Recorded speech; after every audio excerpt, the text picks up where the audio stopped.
bro, I don't know what you mean, right? Talk. People are like, oh, I gotta sign an NDA first before. Are you building like something that the world has never ever seen before, right? Because here's the thing, right? Is that there's nothing new under the sun. There is nothing new under the sun, right? So, Gentleman's Factory started out as like a social club, and then a co-working space, and now we have educational platforms, and we have so many things happening. But this model. Give me a countdown. 3, 2, 1.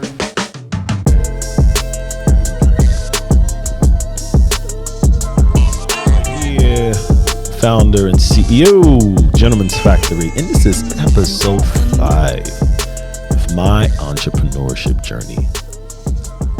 This is the last episode for this, though, but there'll be a lot more podcasts, and we have a lot of really exciting things happening at the Gentleman's Factory, and request an invitation for our commuter membership and or our lab membership. And check us out on our website, follow us on Instagram, subscribe to our YouTube channel. And I'm really looking forward to this topic here for point number 9 and point number 10.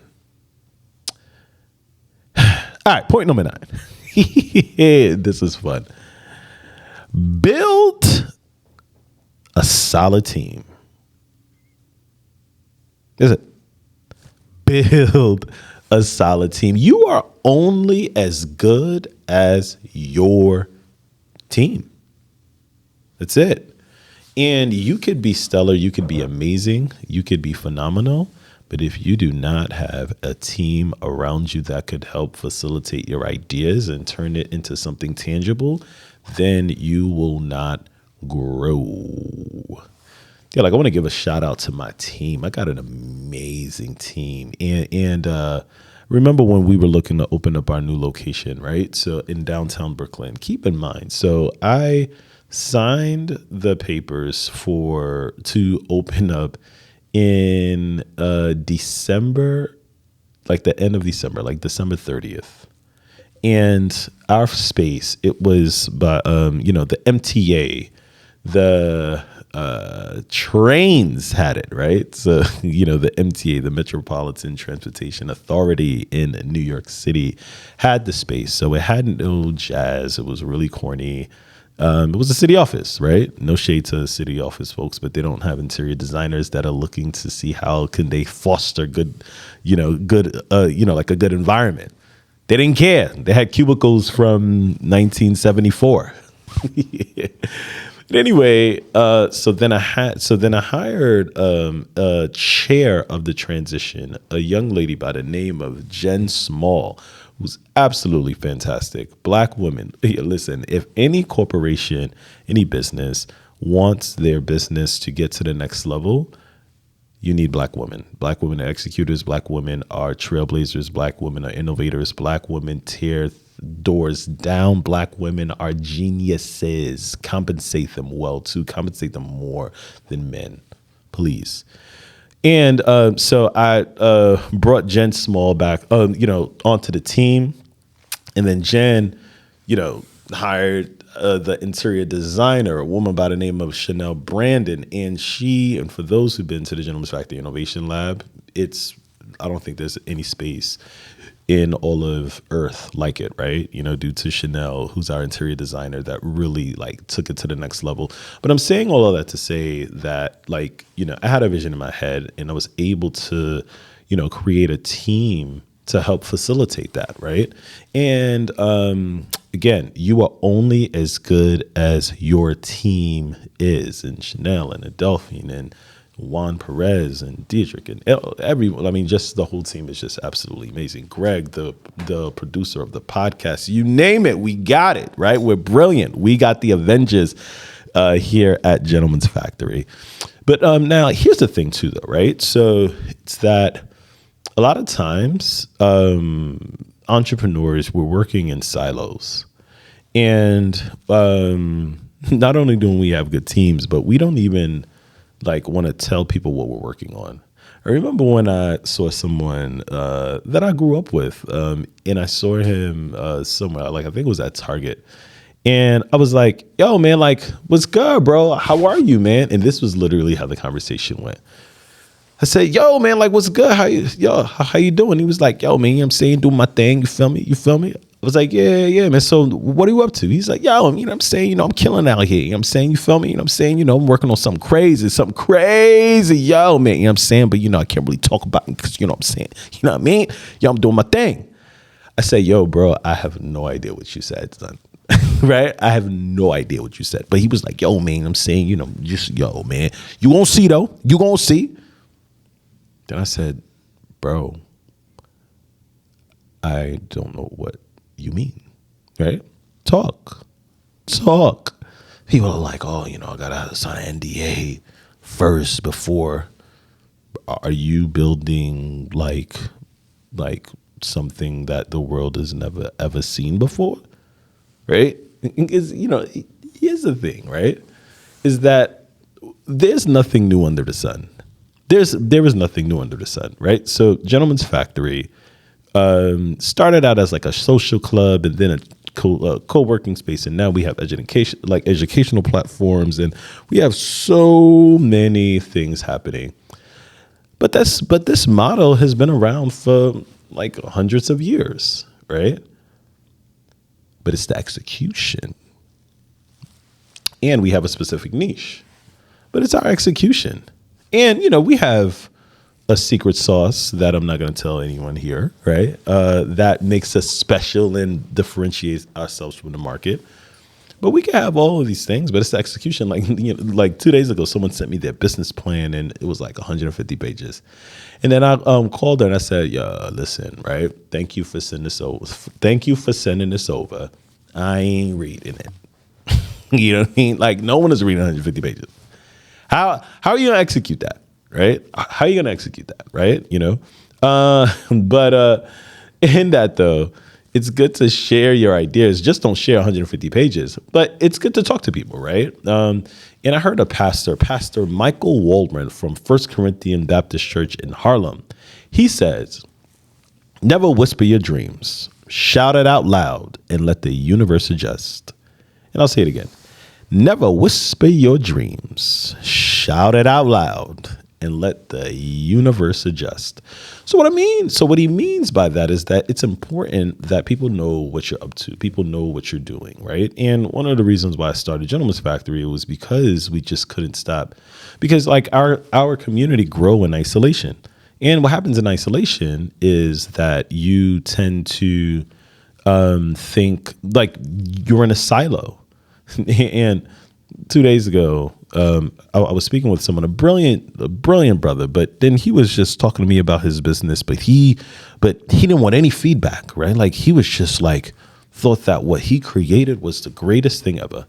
And then I was listening to him, and mind you, I have a lot more experience than him in like that world that he's in, but he didn't want to even listen to anything that I had to say because his methodology was he was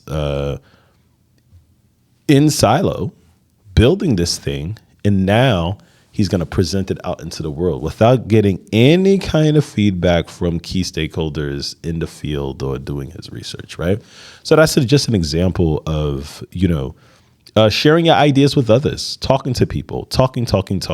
When I started Gentleman's Factory, again, as I said, I think this was in episode 1 or 2, that I went to a group of close friends and I said, hey, you know what, I'm starting this. Can I get your financial support?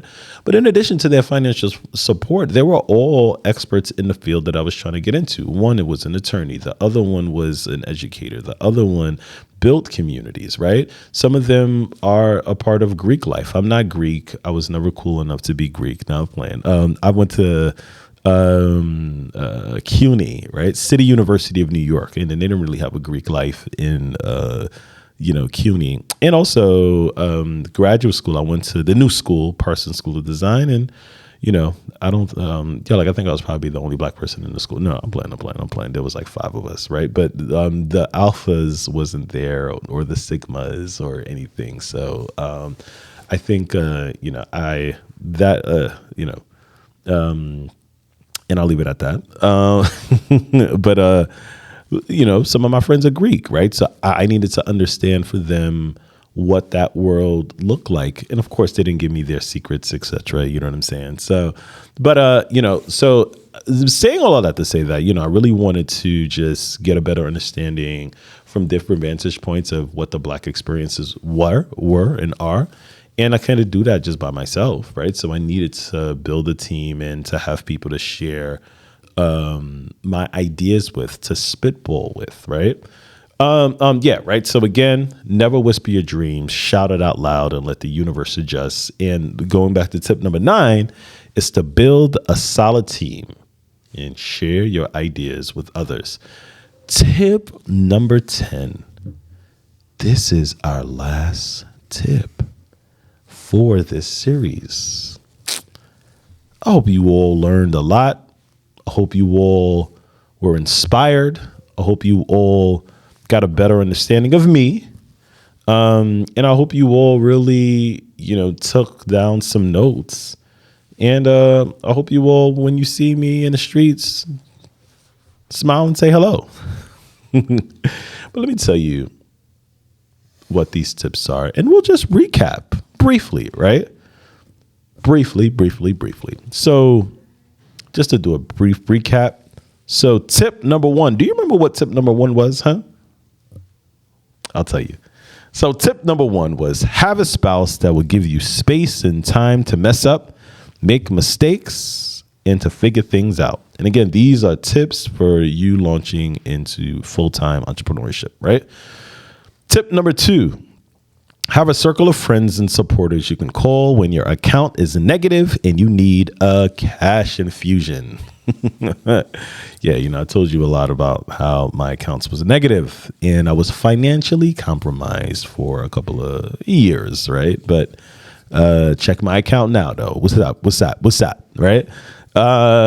Tip number 3.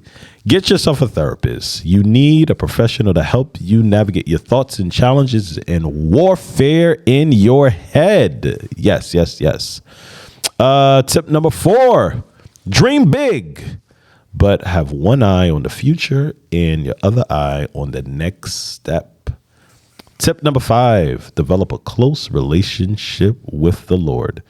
You're going to need a strong spiritual foundation because you are going into a territory that you never entered into before, and your faith needs to be strong. Tip number 6, make time for yourself. Find a hobby that has nothing to do with the business you are creating. And as I told you before, I'm working on becoming a DJ. Someone hit me up to DJ their wedding. And I said, oh, wait, I ain't nice yet. You know what I'm saying? I don't even got a DJ name yet. Like, what do you think my DJ name should be? Right? Let's see, DM me and give me some suggestions. Right? Tip number 7, stay away from YouTube and Instagram folks that makes it look easy. They are lying to you. It's hard. It's very hard. But you can do it because you are awesome if you believe you are. Right? Where are we at now? So we are at tip number 8. You shouldn't have bad days. You should only have bad moments. And then in this episode, we went over tip number 9. Tip number 9 is you are only as good as the team you built around you. And tip number 10. Let me sip my tea real quick. And I'm really dramatic. Boom, boom, boom, boom, boom, boom, boom, boom, boom, boom, boom, boom. Okay. So tip number 10. Don't forget to subscribe to our YouTube channel. Follow Gentleman's Factory on Instagram, and it's gentleman.factorygf. Follow me on Instagram, Mr. Community NYC. So that's MR Community NYC. And for those who are interested in becoming a member of Gentleman's Factory, we have a digital model where we have digital members all across the world. We have a Commuter model where we take over cities and we have events and functions in cities. And then we have our Labs model, which is our physical spaces that has specific functionalities to address the needs of that specific community. And tip number 10, the last tip of this series. And I hope you all really like this series. I poured out my heart. I still held back a little bit, because I may be writing a book. So whoever gave Obama millions to write his book, holla at me, right? Okay, so tip number 10, and this is my favorite one because it's near and dear to me. And again, I resigned from my career in public policy in September 30th, 2016. And I've been doing this full time ever since. And what really kept me going was tip number 10. And it is understanding your why. Why do you do what you do? And here's the thing. If money is the only reason why, then that should not be the only indicator. It shouldn't. It can't. It cannot. So, and I'll be very transparent. Some people know this and some people don't. At the height of the pandemic, I was on a BJ's line. And for those who are outside of New York City, think of BJ's as like a Walmart or a Target or something, right? And it was me and my wife, and we were fighting people for toilet paper, right? You know what I'm saying? Shout out to everyone who got toilet paper at the height of the pandemic, because that was the most important thing at the time. I don't know. Out of everything, toilet paper was what people were fighting over. Yeah, we got mad toilet paper still at the house, right? From the pandemic side, you know what I'm saying? Right. But I remember, I was at the line, and mind you, at the time, Gentleman's Factory was a physical space. And, a friend of mine called me and he said, "Hey, Jeff, you know what? Like, there's a chief marketing officer position at this corporation.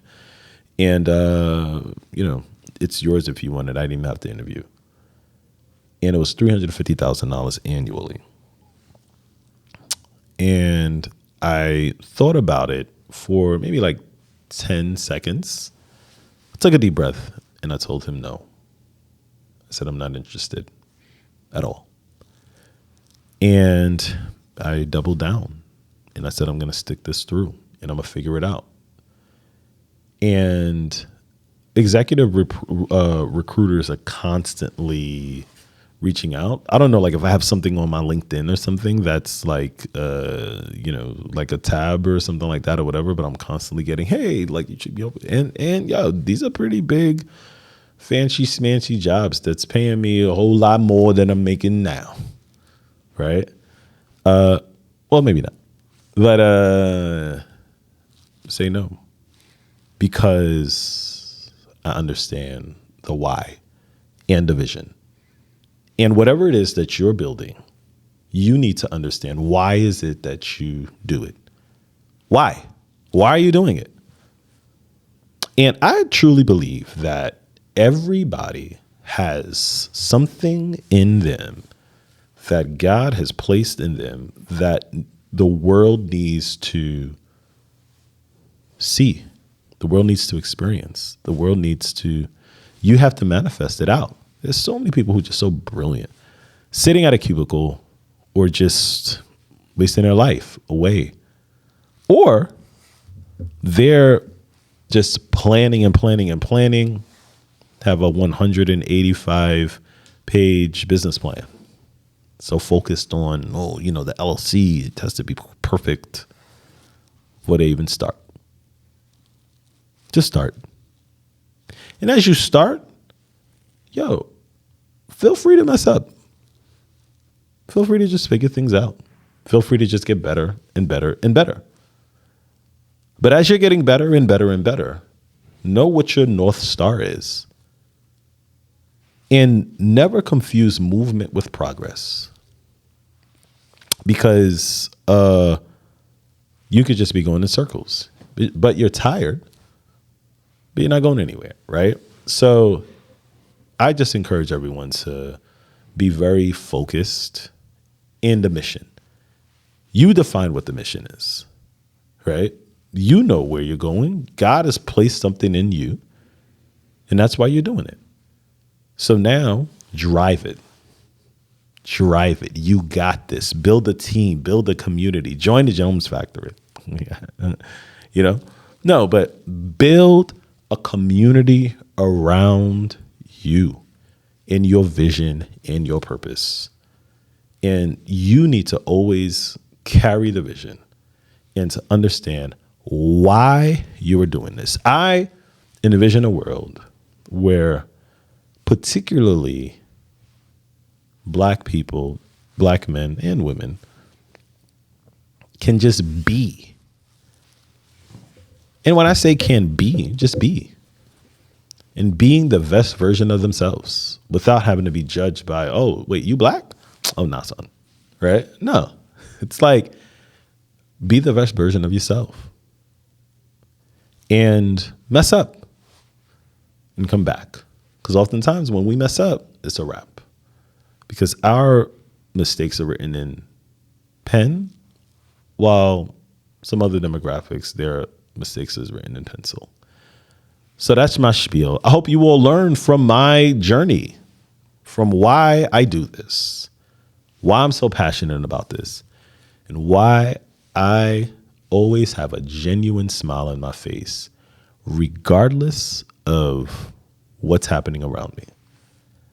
Because I love this, because I'm living in my purpose. So thank you all so much. This has been fun. I think we should do this again. Greg, do you think I should do this again, man? You know what I'm saying? Maybe, right? Shout out to Greg, podcast producer, amazing person on the team. And I think that we should do this again. But anyway, so thank you all so much. Follow us on Instagram. Follow us on LinkedIn. Request an application to be a part of the Gentleman's Factory. We are expanding our physical footprint across New York City and beyond.